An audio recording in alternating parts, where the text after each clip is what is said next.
Well, it's December, which means crunch time for a lot of NFL organizations. The month of November proved tough for many teams. Looking at the Chicago Bears, they finally ended a 5-game losing streak when they defeated the Detroit Lions in a close one on Thanksgiving.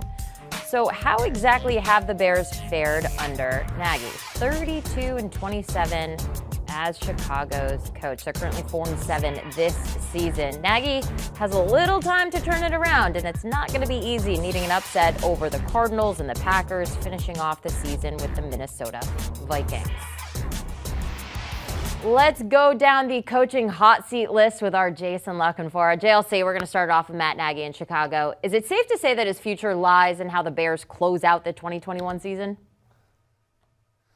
Yeah, Jenny, I would say his job security is very much under question, and it's going to take a significant turnaround there, I believe, for him to keep his job. The expectations to this group were pretty clear, including GM Ryan Pace.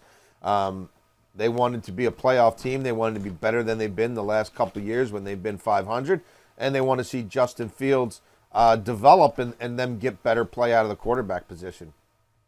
I'm not checking any of those boxes right now.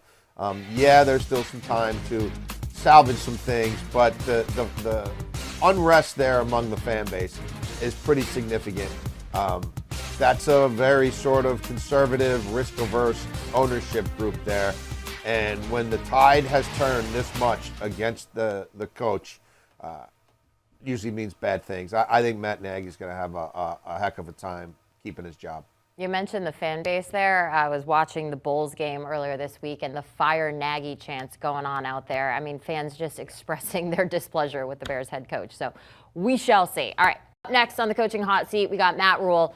Now, when you look at the Panthers season as a whole, you just want to shake your head a little bit. It all started out kind of promising, and then the wheels fell off. Rhule is 10-18 in his first 28 games as an NFL head coach. Questions about his choices at quarterback continue. So what happens next? Yeah, I mean, really, with Matt Rhule, when you talk to people around the league, they wonder how much he's enjoying the pro game and whether this is as enjoyable as college was, and having to report to an owner in a way that, I mean, maybe you kind of do to a school president, but it's not nearly the same.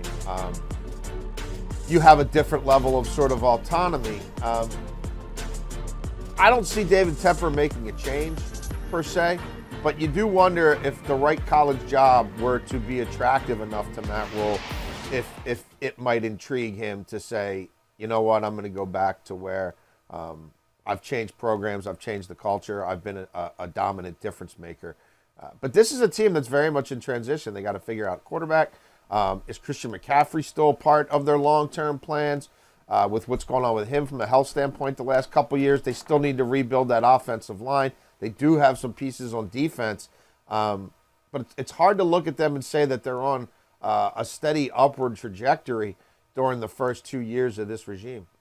Yeah, and then you look at their next 5 games. They got a game against the Falcons, then at the Bills, versus the Bucs, at the Saints, and then at the Bucs. So it's not going to be an easy rest of the year for them. No. All right. It's tough to argue that anyone might be on a hotter seat right now than Joe Judge in 2021. Offensive coordinator Jason Garrett, he was just fired last week. The team is last in the NFC East yet again. So JLC, how does this one end?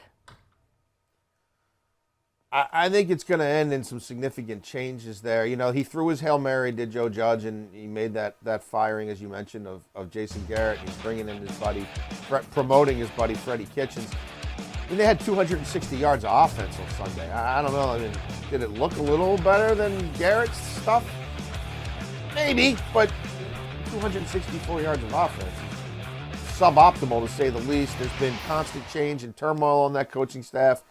They've invested a lot of money or high draft status in players who they're not getting much return for, and frankly aren't even activating or utilizing the way ideally they would be.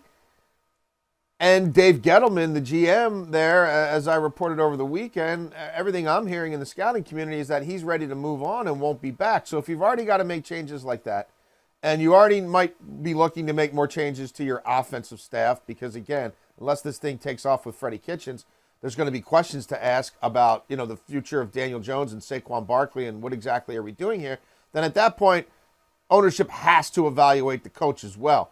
And we'll see what the Giants do this week. They're a calendar year removed from winning consecutive games, 2 in a row. When talking about the hot seat, can they make that happen? That's the question. And we got to finish off things here real quick with Urban Meyer. I was on the sidelines when the Jags defeated the Buffalo Bills, which was huge. But other than that, it's been a tough go for Urban on and off the field. So how hot is Meyer's seat? Quick. It's hot. The quarterback's not developing. He's obviously had controversy and done some things that many people would say were egregious enough to be fired on the spot. They may not win more games than they did last year. Certainly, I don't see them winning more than 4 or 5. And Trevor Lawrence is not developing, is not getting better, and there's major questions being asked of his staff. So, yes, ownership's going to have to look inward on this. Yeah, the Jags have lost 3 straight to fall 2-9, on this season. Up next, they have the Rams. So not easy there. JLC, thanks for your time. As always, if you're looking for more NFL news and analysis, you got to look no further than the Pick 6 podcast. Our guys are getting you up to speed in about 30 minutes each day on what's trending in the NFL world. So you are always in the know. You got to listen and subscribe today, folks. Do you want a sports network that delivers everything that matters about the game? The highlights, the picks, the instant analysis, no yelling, no fake debates, no politics. Hit the subscribe button and never miss a moment.